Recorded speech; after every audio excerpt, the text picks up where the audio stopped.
Zip লাইনে যাচ্ছি। Zip line.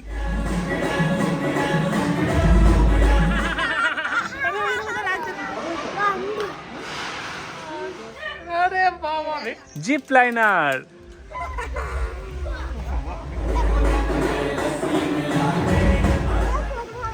না আমি কথা রাখবো তোমাকে। তুমি এসেছো মনে হয়।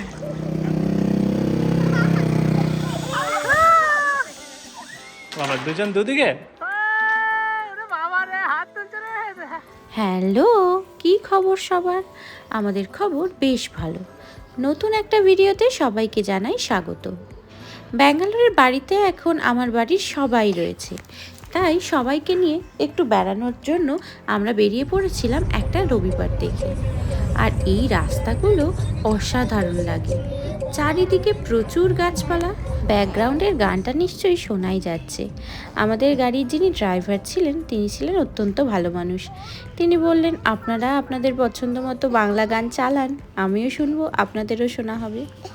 মহাশিবরাত্রির আগে ছিল বলে জায়গায় জায়গায় এরকম গরুকে নিয়ে অনেক কিছুই ফাংশন হচ্ছিল। ফাইনালি আমরা আমাদের ডেস্টিনেশন পৌঁছে গেলাম। এটা ছিল শিলনধারা রিসর্ট।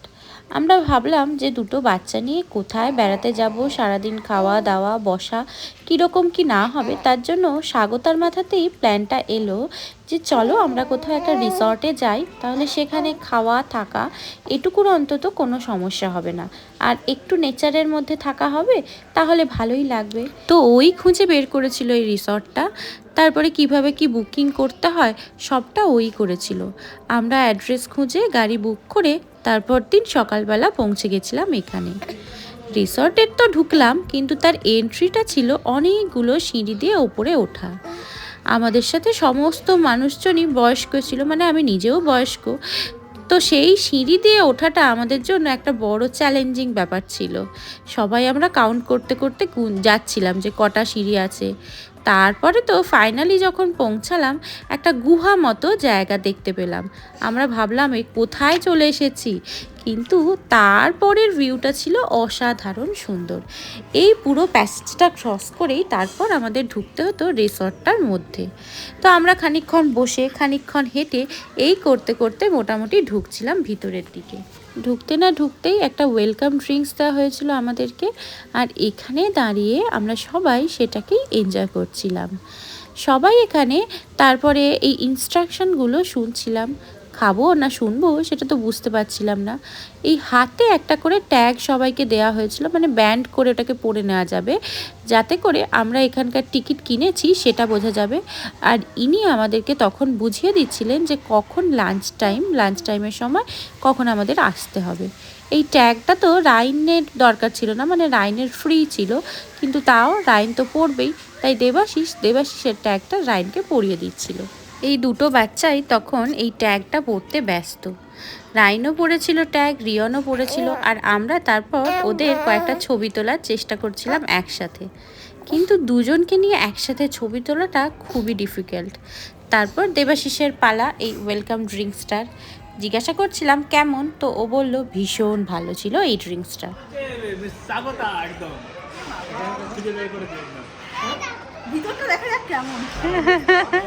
তো স্বাগতাই খুঁজে বের করেছিল এই রিসর্টটাকে, তাই একটা থ্যাংক ইউ তো ওকে দিতেই হয়, কারণ না হলে আমরা কোথায় কোথায় ঘুরে বেড়াতাম তার কোনো ঠিকই ছিল না।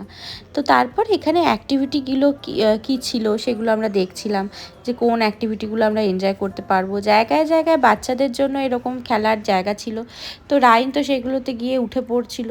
মানে মোটামুটি ফাঁকা জায়গা পেয়ে যে যার মতো এদিক ওদিক ছোটাছুটি করছিল। আর রাইনের দিনা থাকায় আমার একটা সুবিধা হয়েছিল যে আমাকে রাইনের ব্যাপারে আর বিশেষ কিছু ভাবতেই হয়নি। আর ব্যাগের জন্য একটা লকার তো লাগতোই, তাই এটা ছিল আমাদের লকার। এই দেখো এটা সব থেকে বেস্ট, এটা এখানে লেখা আছে man to the left because women are always right. দেবাশিসের জীবনে আমার মতো একটা পারফেক্ট ওম্যান আছে বলে এই ট্যাগলাইনগুলো দেবাশিসের চোখেই বেশি পড়ে। এখানেও তার অন্যথা হয়নি, যথারীতি ছেলে খুঁজে পেয়ে গেছে। তারপর ফিশ পার জায়গা। প্রথমে ঠিক যতটা উৎসাহ নিয়ে ভেবেছিলাম যে আমরা ফিশ পা করাবো, ঠিক ততটাই অনুৎসাহ নিয়ে আমরা এখান থেকে বেরিয়ে এসেছিলাম। তারপর আমি দুজন বাচ্চাকে যখন নিয়েছিলাম, দেবাশিসকে বললাম একটা ছবি তো অন্তত তোলো, দুজনকে নিয়ে কিভাবে বেড়াতে চলে এসেছি। আর এখানে অনেকগুলো দোলনা রাখা ছিল, তাই এখানে সবাই মিলে একসাথে বসে দোল খাচ্ছিল। আর দেবাশিস তো গিয়ে গিয়ে সবার মোটামুটি ছবি তুলছিল। আমি দেবাশিসকে বললাম তুমিও একবার এসো, আমরা সবাই মিলে একবার দোলনায় বসি। দেবাশিস সেই কথা মতো একসাথে বসলো, আর ব্যাপারটা সত্যি আমরা ভীষণ এনজয় করছিলাম। তারপর তো স্বাগতাকে বললাম একবার এসো তুমিও, দেখো ভালো লাগবে। হাওয়া দিচ্ছিল, তাই ব্যাপারটা আরও বেশি ভালো লাগছিল। তো এখানে আরও যা অ্যাক্টিভিটি ছিল, মানে এই লম্বা যে দোলনাটা, সেখানে চাপার বাবার ভীষণ ইচ্ছা ছিল, কিন্তু বেচারা বাবা কোনো পার্টনার পেল না। দেবাশিসের ওয়েট অনেকটাই ওভারওয়েট, মা চাপতে সাহস পাচ্ছিল না, আমারও তাই ওভারওয়েট। অনেক অ্যাক্টিভিটিস এরকম ছিল যেগুলোতে দেবাশিস চাপতে পারছিল না ডিউ টু ওর ওভারওয়েট। আর ওই সুইংটাতে তো ডবলে চাপতে হতো, তাই ও আর পারলো না, বাবারও আর চাপা হলো না। আর তাই বাবা এখানে জিপ লাইনে চাপলে বললো, বাবা মা দুজনেই। তো তার জন্য ওরা এখানে রেডি হচ্ছিল, মানে এই সেফটি গার্ডগুলো তখন পরানো হচ্ছিল। আমার তো ভীষণ ভয় করছিল। যাচ্ছি জিপ লাইন রাইন। Zip line. মাও চড়ছিল, মাকেও এরকম সেফটি গার্ডগুলো পরিয়ে দেওয়া হয়েছিল। আমার তো ভয়ের শেষ ছিল না, যদিও এরা যখন রেডি হচ্ছিল তখন আমি ছোটোটাকে একটু ফিড করিয়ে নিচ্ছিলাম। তো এইখানে মানে জিপ লাইনটাতে চাপার জন্য একটা উঁচু জায়গায় উঠতে হচ্ছিল, সেখানে পায়ে হেঁটেই উঠতে হচ্ছিল। এই রকম অনেকটা উঁচু জায়গা, এই ওঠাটাই ওদের জন্য কষ্টকর ছিল, মানে কতটা উঁচু পাহাড়টা এটা দিয়ে উঠতে হচ্ছিল। টাইম নিয়ে যান, কোনো তাড়া নেই। ওই দেখ দেখ তুই দিনাকে বল, দিনা সাবধানে যাও, তাই বল দিনা। আচ্ছা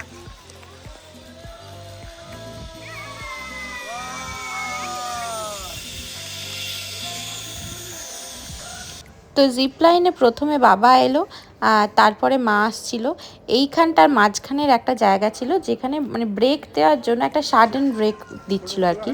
তো হঠাৎ করে একটু অন্যরকম লাগার কথা, তো সেই জন্য সবাই এখানে ভয় পাচ্ছিল। এরপর মা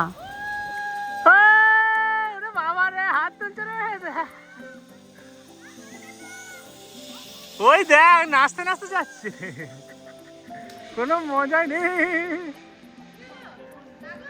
না না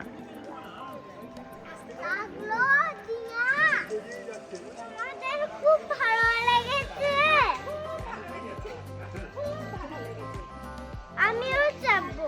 আচ্ছা ঠিক আছে। দারুন দারুন দারুন। ওই ঢালে ওঠাটাই একটু কষ্ট ছিল, হ্যাঁ সেটা আবার পা ব্যথা হয়ে গেছে। উঠতে উঠতে শেষ হয়ে গেল এরকম হলো। তো আমারও যেরকম মনে হচ্ছিল যে ওই জায়গাটাতে উঠতেই ওদের ভীষণ কষ্ট হবে, সেটা হয়েও ছিল। তো তারপর তো এই খাওয়া দাওয়ার জায়গা একদম এলাহি আয়োজন ছিল। সব থেকে ভালো যে ব্যাপারটা ছিল সেটা হলো এখানে মাছের অপশানটাও ছিল। জেনারেলি এই সমস্ত রিসর্টে মাছটা কম থাকে, মেনলি চিকেন মাটনটাই থাকে। আর দেবাশিস যেহেতু সেটা খায় না, তাই কোথাও গিয়ে যদি ওর মতো মাছ টাছ না থাকে তাহলে কিন্তু আমাদেরও খেতে খুব অস্বস্তি হয়। খাওয়া দাওয়া শেষ করে আবার এই ইনডোর গেমের জায়গায় চলে আসা হয়েছিল। রিয়ন দাদা তোমাকে দেখাচ্ছিল কি এটা, দাবা, দাবা এটা ক্যারাম।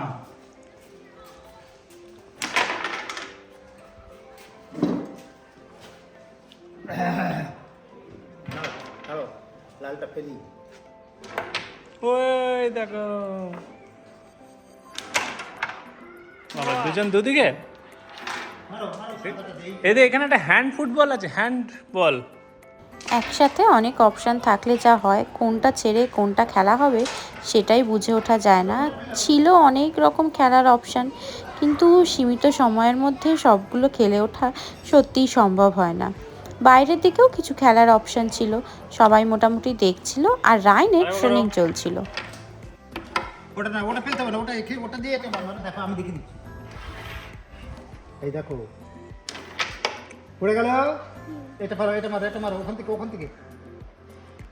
হ্যাঁ এই তো, আরেকবার। তারপর পুলে নামার পালা। পুলটা খুব সুন্দর ছিল আর জলটা ভীষণ ঠান্ডা ছিল।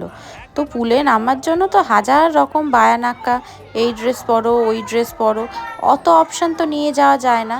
তো যাই নিয়ে এসেছিলাম মোটামুটি অল্টারনেট করে সেই সমস্ত পরেই নামা হয়েছিল। মা আর আমি এখানে খানিকটা সাঁতারটা ঝালিয়ে নিচ্ছিলাম, কোথাও নামলেই তাই করি আর কি আমরা একসাথে।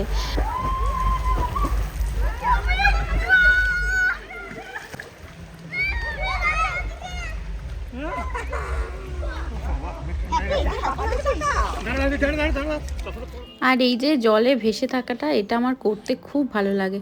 আর কি যে আরাম হয় এইভাবে জলে ভেসে থাকলে, মনে হয় সারা দিন রাত ভেসে থাকি, একদম পুরো রিল্যাক্সড হয়ে যাওয়া যায়। তো তারপর এখান থেকে সবাই ঠিক করছিলাম যে আমরা রেইন ড্যান্স যেটা আছে সেটাতে যাই। আর রাইনকে নিয়ে তো মা এখানে ডোবাডুবি করছে, মোটামুটি জলে সবাই ভীষণ এনজয় করছিল। তো তারপর আমরা ওখান থেকে উঠে রেইন ড্যান্সের জন্য যাচ্ছিলাম। এখন তো বয়স হচ্ছে, একটু ভয় হয় যে যদি বাই চান্স এই ভিজে গায়ে স্লিপ করে কোথাও পড়ি, ব্যাস সব শেষ। তো এইখানে তাও গানগুলো যখন বাজছিল তখন না নিজেকে কিছুতেই রেজিস্ট করে রাখা যাচ্ছিল না। সবাই মোটামুটি আপাতত ড্যান্স ফ্লোরে।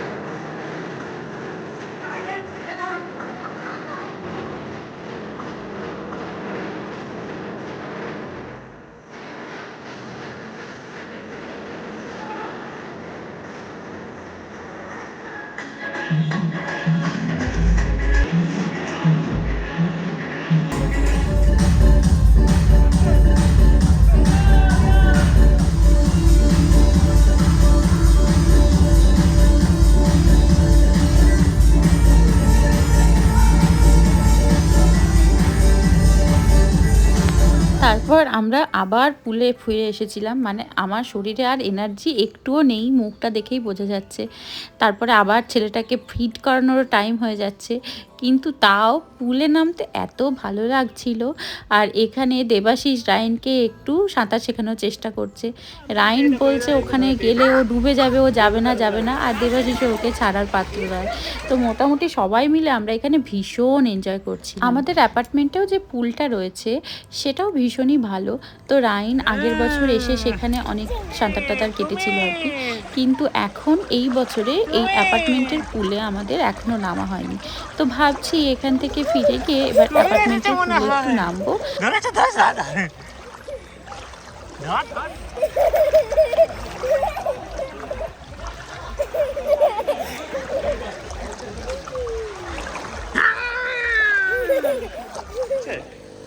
শুরু করছে না।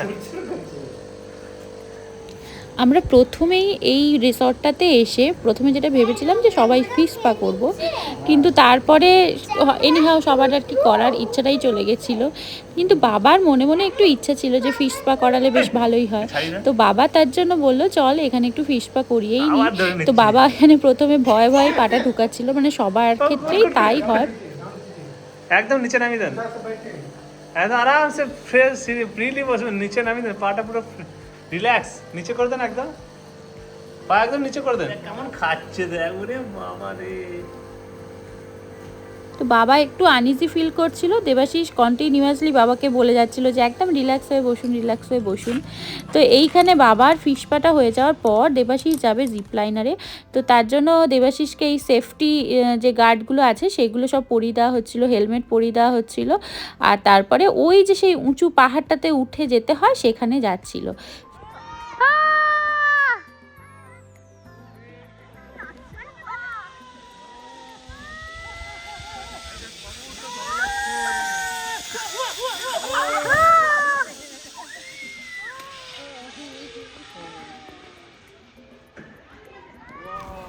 এই রিসর্টটার লোকেশনটা এত সুন্দর, চারিদিকেই পাহাড় দিয়ে ঘেরা। আর এই জিপলাইনারটা ছিল ঠিক দুটো পাহাড়ের মাঝখানে। দেবাশিস এরপর একটা বাইকে করে ঘোরার জন্য যাচ্ছিল। বাইকটা একটু অন্যরকম টাইপের, 4টে চাকা রয়েছে। তো এইখানে ও এরকমভাবে ঘুরছিল। রিয়ানও ছিল। রিয়ান তখন বললো যে আমি পিছনে যাবো। প্রথমটায় তো দেবাশিস ওকে নিতে একটু ভয় করছে, তারপর ওকে নিয়ে এই জায়গাটায় চালাচ্ছিল বাইক। আর তারপরে এখানে তো কিছু কায়দা করতেই হয়, তাই এইসব কায়দা আর কি। বড় পাহাড়, তার মাঝে ওই পুলটা ছিল, সেটাও বেশ ভালো লাগছিল। আর রিসর্টে অনেক এরকম স্কাল্পচার করা ছিল। আর এই বিবেকানন্দের মূর্তিটা ছিল তার মধ্যে সব থেকে বড়। বুঝতেই পারছো দেখে চারিদিকটা কীরকম পাহাড় দিয়ে ঘেরা, আর মাঝখানে রয়েছে এই রিসর্টটা। যেখানে এই মূর্তিটা রয়েছে তার ঠিক উল্টো দিকে রয়েছে এরকম সুন্দর বড় একটা রাজার সিংহাসন। কেউ যদি এই সিংহাসনে বসে ছবি তোলে তাহলে ছবি তো দারুণ আসবেই। আর দূর দূর পর্যন্ত শুধু পাহাড়ই দেখা যাচ্ছে এই জায়গাটা থেকে। এইসব দেখে টেখে এবার আমাদের বেরোনোর সময় হয়ে গেছে।